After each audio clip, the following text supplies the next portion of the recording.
अगर आप part first देखना चाहते हैं तो आप आई बटन में क्लिक भी कर सकते हैं। तो आज हम क्या क्या डिस्कस करेंगे वो सारे कंटेंट समझ लेते हैं। पहला पॉइंट हम समझेंगे आइडियल गैस क्या होती है। सेकंड पॉइंट में आप देखें बी नीचे दिख रहा है आपको, how does a gas exert pressure, gas pressure कैसे एक्सर्ट करती है। तीसरा पॉइंट है expression for pressure exerted by A gas, और चौथा पॉइंट है काइनेटिक इंटरप्रिटेशन ऑफ टेम्परेचर। तो what is ideal gas, let us understand. A gas which obeys ideal gas equation PV is equal to nRT।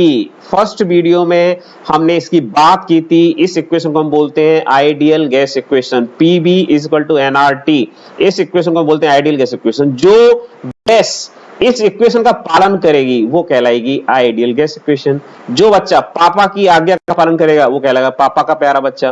तो जो ideal gas equation को मानेगी वो ideal gas equation है। जो संतरे का जूस पिएगा वो वही संतरे का क्या कहलाएगा, जूस प्रेमी कहलाएगा। तो P क्या है यहाँ पे, P आप देख सकते हैं, P है प्रेशर, V है वॉल्यूम और T है टेम्परेचर। N यहाँ पे बता रहा है नंबर ऑफ मोल्स को, लेकिन यहाँ पे सबसे अहम जो किरदार है वो भाई इसका है R।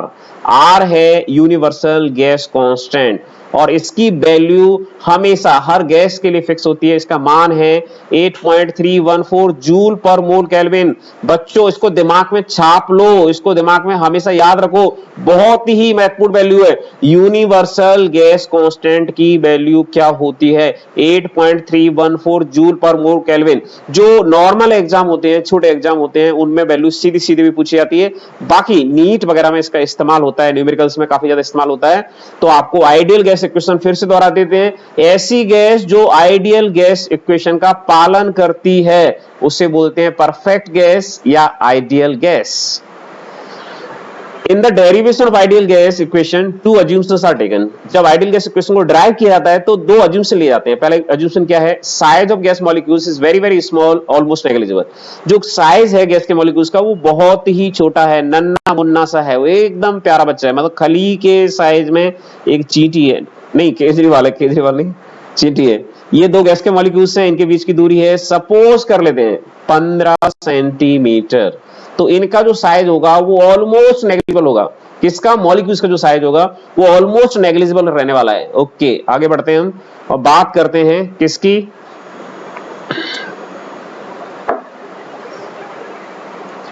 हाँ ओके ये पीछे पहुंच गया है, आगे फिर से पहुंच जाते हैं हम। No force of attraction between molecules of gas exist. जो आपके गैस के मॉलिक्यूल्स हैं, आप सॉलिड की बात करें तो सॉलिड के मॉलिक्यूल्स के बीच में बहुत ज्यादा फोर्स ऑफ अट्रैक्शन होता है। अगर आप सॉलिड का डायग्राम आप देखेंगे, सॉलिड केमिस्ट्री आपका जो 12th का चैप्टर है उसमें, तो गैस के मॉलिक्यूल बहुत नजदीक रहते हैं, उनके बीच में फोर्स ऑफ अट्रैक्शन का मान बहुत ज्यादा होता है, बहुत ज्यादा होता है। लिक्विड में थोड़ा कम होता है। और गैसेस, आइडियल गैस में यह माना गया है कि गैसेस के मॉलिक्यूल्स के बीच में फोर्स ऑफ अट्रैक्शन एग्जिस्ट नहीं करता, वो एक दूसरे को आकर्षित नहीं करते। आप पूछेंगे प्रैक्टिकली क्या होता है, प्रैक्टिकली बहुत कम होता है। जैसे आप देखेंगे कि अगर कहीं पे एलपीजी लीक कर जाए तो उसके मॉलिक्यूल जल्दी से ही रूम में फैलने लग जाते हैं, मतलब उनके बीच में अगर अट्रैक्शन का फोर्स होता तो वो जल्दी से पूरे रूम में नहीं फैलते। इसका मतलब क्या है, उन मॉलिक्यूल्स के बीच में फोर्स ऑफ अट्रैक्शन कम है। क्या हम ऐसा कहना चाह रहे हैं कि एलपीजी आइडियल गैस है? नहीं, सारी गैसेस भी कम होता है, लेकिन आइडियल गैस में हम मानते हैं कि फोर्स ऑफ अट्रैक्शन होता ही नहीं है। नेक्स्ट पॉइंट हमारे सामने, हाउएवर नो रियल और actual gas fulfils these two conditions. कोई भी ऐसी गैस नहीं है नेचर में जो एग्जिस्ट करती हो और इन दोनों नियमों का पूर्णतः पालन करती हो, पूरी तरह से पालन करती हो, ऐसी कोई गैस नहीं है। जैसे कोई भी आइडियल नेता नहीं है। आइडियल नेता कौन होता है, जो जनता की सेवा करेगा। आइडियल स्टूडेंट कौन होता है, जो पूरे टाइम सिंसियर रहेगा, क्लासेस में अच्छे से पढ़ाई करेगा, असाइनमेंट सबमिट करेगा, प्रेजेंटेशन देगा। कोई भी स्टूडेंट सारी कंडीशन को फुलफिल नहीं कर पाता है, कुछ विशेष परिस्थितियों में कर सकता है। आइडियल टीचर कौन होता है, जो मेहनत करता है बच्चों के साथ, उनके हित के बारे में सोचता है। तो आइडियल जो है एक कल्पना है, हमें कह सकते हैं। उस कल्पना के नजदीक जब भी हम पहुंचने का प्रयास करते हैं तो बेहतर होते चले जाते हैं। Behaviour of a real gas is different from ideal gas. जो आपकी रियल गैसेज हैं उनका बिहेवियर आइडियल गैस से अलग है। जैसे नेता का जो रियल बिहेवियर है और एक्चुअल बिहेवियर है, नेता का, हर इंसान का जो रियल बिहेवियर है और आइडियल बिहेवियर है उसमें अंतर है। At low pressure and high temperature these two assumptions are valid. अगर आपका प्रेशर कम हो, आपका नहीं भाई गैस का प्रेशर कम हो और टेम्परेचर हाई हो, तो ये assumptions काफी हद तक वैलिड होते हैं। जैसे पब्लिक प्लेस पे नेताजी का बिहेवियर, हम नेताजी की बेइज्जती नहीं कर रहे हैं, नेताजी का बिहेवियर काफी आइडियल होता है। हम लोग भी जब किसी फंक्शन वगैरह में जाते हैं तो बड़ा आइडियल बिहेव करते हैं, एकदम टाई वाई लगा के कोट पहन कर जाते हैं, लेकिन घर पे रहते हैं तो तौलिया में घूमते रहते हैं। मतलब क्या हुआ, लो प्रेशर हाई टेम्परेचर, मतलब पर्टिकुलर कंडीशन है हमारे लिए भी, तो कुछ कंडीशन है ना कि आप ये कंडीशन होगी तो हम आइडियल बिहेव करेंगे। स्टूडेंट, जब कोई बच्चा मोबाइल चला रहा हो, अचानक से पापा आ जाते हैं तो मोबाइल में कोई अच्छा ऐसा ऐप खोल लेगा जिसको पढ़ाई का ऐप हो, तो उसका क्या है, कुछ कंडीशन में आइडियल बिहेवियर दिखाना चाहता है। या घर पे मेहमान आ जाए तो फिर बच्चा इस तरह से दिखाएगा कि बड़ा सिंसियर बच्चा है। तो आइडियल जो है वो विशेष परिस्थितियों में होता है। तो यहाँ परिस्थितियां क्या है, लो प्रेशर एंड हाई टेम्परेचर। दिमाग में बैठा लीजिए, अगर प्रेशर लो है और टेम्परेचर हाई है तो ये अजम्पशंस काफी हद तक वैलिड है, या ऐसा कह सकते हैं कोई रियल गैस आइडियल गैस की तरह बिहेव करती है। Some real gases like hydrogen, nitrogen, helium, oxygen, etc. can behave as ideal gas at low temperature, low pressure and high temperature. फिर से वही बात, जैसे आपकी रियल गैसेज है, कौन है भाई, हाइड्रोजन है, या जो आपकी हीलियम है, नाइट्रोजन है, ऑक्सीजन है, ये सभी लो प्रेशर एंड हाई टेम्परेचर, छप जाना चाहिए दिमाग में, लो प्रेशर, प्रेशर कम हो और हाई टेम्परेचर हो तो एक गैस आइडियल गैस की तरह बिहेव कर सकती है लगभग। लो प्रेशर, लो मतलब ले लो प्रेशर को, लो प्रेशर, प्रेशर लो है, लो प्रेशर, प्रेशर नीचे की ओर है और टेम्परेचर ऊपर की ओर है तो गैस आइडियल गैस की तरह बिहेव करेगी। अब हमारे सामने है एक बड़ा ही इंटरेस्टिंग ग्राफ, ये ग्राफ जरूर बनाना, जो आपके 11th के बच्चे हैं ना, जब भी एग्जाम देंगे तो ग्राफ जरूर बनाना। बाकी जो कंपटीशन वाले हैं उन्हें तो ग्राफ नहीं बनाना है। आप देखिए ये बड़ा इंटरेस्टिंग ग्राफ है, ये किस किस के बीच में बना हुआ है पहले तो हमें ये समझ लेना है। हम जानते हैं पीवी इज इक्वल टू क्या, एन आर टी। अगर हम पीवी के अपॉन में ले जाए किसको, एन टी को, तो वैल्यू कितनी आनी चाहिए, आर। आर मतलब 8.314 जूल पर मोल केल्विन। बताया था ना भी आपको, आइडियल गैस इक्वेशन में आपको मिला था यूनिवर्सल गैस कांस्टेंट, इतनी वैल्यू आनी चाहिए। लेकिन हो क्या रहा है, जो रेड लाइन है आपकी वो आइडियल गैस का बिहेवियर बता रही है। ये रेड लाइन आजकल जो है रेड लाइट पे आप देखते हैं कि एकदम स्ट्रेट लाइन बन जाती है रेड लाइट पे। जब रेड लाइट नहीं रहती तो लाइन फिर जो बानों की अलग तरह की होती है। ये आइडियल गैस का ग्राफ है। और T1 यहाँ पे टेम्परेचर है, T2 भी टेम्परेचर है और T3 टेम्परेचर है। T1 बड़ा है T2 से और T3 और T2 बड़ा है T3 से। तो वर्टिकल एक्सिस पे क्या है, PV अपॉन NT, और हॉरिजॉन्टल एक्सिस पे क्या है, प्रेशर। जब इसके बीच में ग्राफ खींचा गया तो बड़ा इंटरेस्टिंग रिजल्ट मिले हैं। तो देखिए क्या रिजल्ट मिले हैं, अगर हाई टेम्परेचर है, T1 हाई है ना, देखिए हाई टेम्परेचर है तो ये ग्राफ काफी नजदीक जा रहा है किसके, आइडियल गैस के। और बढ़ा देंगे तो और नजदीक चला जाएगा। और प्रेशर लो है भैया, यहाँ पे आप देखिए प्रेशर लो है, प्रेशर लो है, प्रेशर बढ़ाते जा रहे हैं तो ये डेविएशन बहुत ज्यादा बढ़ रहा है। आप देखिए तो दूर भग रहा है ये हाई प्रेशर पे। तो लो प्रेशर पर और हाई टेम्परेचर पे, जैसे ये टेम्परेचर T3 लो हो गया है तो डेविएशन बहुत ज्यादा हो गया है। किसका डेविएशन, रियल गैस के बिहेवियर का आइडियल गैस से डेविएशन ज्यादा हो गया है।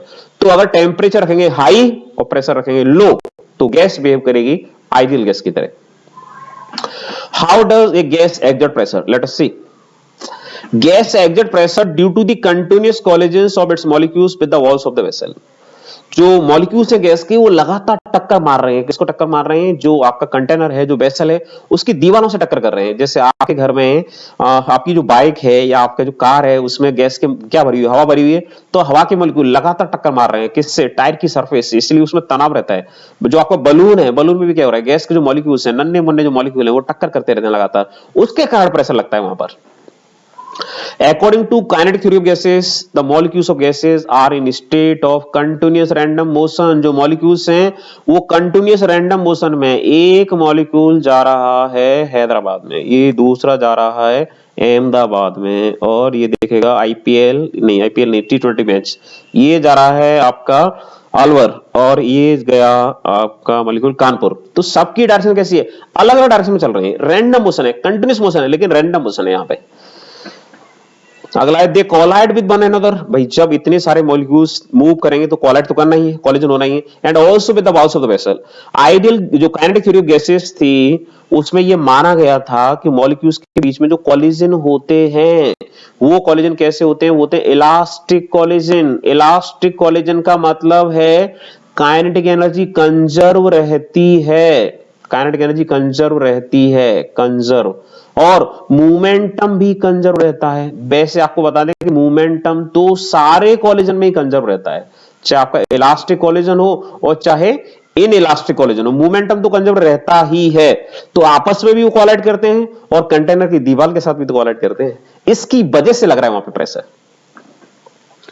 Whenever a molecule collide with the walls of the vessel, it returns with change in momentum. भाई जब टक्कर करोगे, ये है कंटेनर की दीवार, ये गए मॉलिक्यूल, इन्होंने हमारी टक्कर टक्कर करोगे तो वापस लौटाओगे, वापस लौटोगे तो चेंज इन मोमेंटम होगा, और चेंज इन मोमेंटम होगा मतलब फोर्स लगेगा, और फोर्स अपॉन एरिया क्या होता है, फोर्स अपॉन एरिया क्या देगा, प्रेशर। चेंज इन मोमेंटम क्या होता है, सेकंड लॉ के अनुसार फोर्स बराबर होता है डीपी अपॉन डीटी। डीपी यहाँ पे मोमेंटम है, प्रेशर नहीं है, तो मोमेंटम चेंज मतलब फोर्स आया, फोर्स आया मतलब फोर्स अपॉन एरिया प्रेशर आया, तो दीवार से टकराया और वापस लौटा मॉलिक्यूल, उसका मोमेंटम चेंज हुआ मतलब फोर्स लगा मतलब प्रेशर लगा। तो मुख्य कारण जो है आपको वो समझ में आना चाहिए कि गैसेस कैसे कंटेनर या वेसल की दीवारों पर प्रेशर लगा रही हैं, लगातार मोमेंटम चेंज उनके होते जा रहे हैं।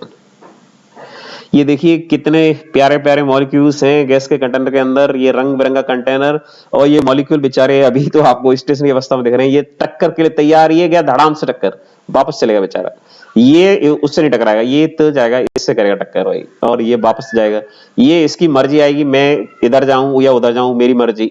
हालांकि ये जो उनका पाथ होता है काइनेटिक थ्योरी के अनुसार वो स्ट्रेट लाइन होता है, ये इधर टक्कर करेगा, ये टक्कर करेगा इससे, और ये टक्कर करेगा इससे, तो इनमें क्या हो रहा है, आपस में लगातार टक्कर कर रहे हैं। और जो प्रेशर की वैल्यू आती है, ये जो वैल्यू आती है उसका एक्सप्रेशन आया है आपके सामने 1/3 रो और वी आर एम एस का स्क्वायर। रो क्या है, रो है मास डेंसिटी, रो बराबर है मास डेंसिटी।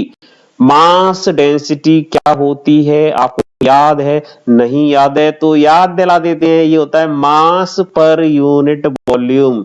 क्या यूनिट होती है इसकी, इसकी यूनिट होती है केजी पर मीटर क्यूब। तो रो जो दिख रहा है एक्सप्रेशन में वो है मास डेंसिटी, और वीआरएमएस क्या है ये आप हमारे अगले वीडियो में देख पाएंगे, उसकी लिंक हम आपको आई बटन पे शेयर कर देंगे या डिस्क्रिप्शन में दे देंगे, आई बटन देख पाएंगे। वीआरएमएस है आरएमएस वेलोसिटी, वैसे तो आरएमएस वैल्यू से करंट में रहती है, वहां पे आती है। जो आपका स्टैंडर्ड डेविएशन है मैथमेटिक्स के अंदर, आप पढ़ते हैं क्या पढ़ते हैं, मीन मोड मीडियन, वहां पे स्टैंडर्ड डेविएशन आता है, वो भी तो आरएमएस डेविएशन होता है, रूट मीन स्क्वायर डेविएशन होता है। तो ये फॉर्मूला बड़े काम का था, आपको याद रखना है, आगे भी आने वाला है। चलिए आगे देखते हैं उसको। और नेक्स्ट मिल रहा है आपको ये फॉर्मूला आगे आपके सामने फिर से लग गया है, 1/3 रो वीआरएमएस स्क्वायर, ये लिखा हुआ है, इसको छापना पड़ेगा। अगर आप कंपटीशन के स्टूडेंट हैं, एस्पिरेंट्स हैं, तो ये फॉर्मूला दिमाग में छापना पड़ेगा भाई, दिमाग में रखना पड़ेगा, याद करना पड़ेगा। नानी याद आ जाती हैं फिजिक्स पढ़ने में, नहीं वो नानी नहीं, ये फॉर्मूला याद करना है आपको।